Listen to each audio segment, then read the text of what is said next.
Preprečiti moramo, da orožje pride v roke otrok.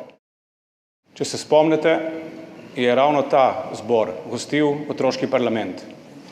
In o čem so nas takrat otroci podučevali, tiste, ki smo bili prisotni, žal je desno krilo večinoma manjkalo, o čem so nas podučevali? Podučevali so nas o tem, da jim moramo dati zgled.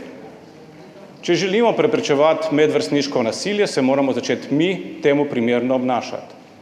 In če želimo mi preprečiti širjenje sovraštva po spletu in po digitalnih kanalih, se moramo mi z zgledom temu odpovedati prvi. Pa nekaterim to nikakor ne uspe. Ampak ta vlada je kljub temu naredila, ja, v zadnjem mesecu.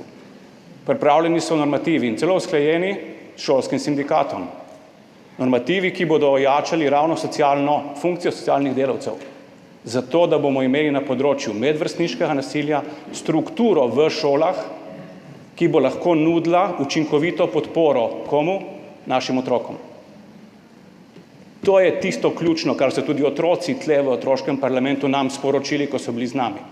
Orožje in olajšanje dostopa do orožja je nekaj, proti čemur se moramo vedno boriti. Kaj je bila prva stvar tega parlamenta in te koalicije? Preklicali smo vaše zakone PKP, ki so olajšali dostop do orožja. In ravno orožje in dostop do orožja je tisto, kar po celem svetu, žal, začelo se je v Združenih državah, nadaljuje se v Srbiji, pripelje do tega, da so posledice nasilja medvrstniškega vedno bolj katastrofalne.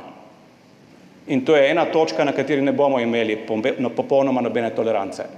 Preprečiti moramo, da orožje pride v roke otrok.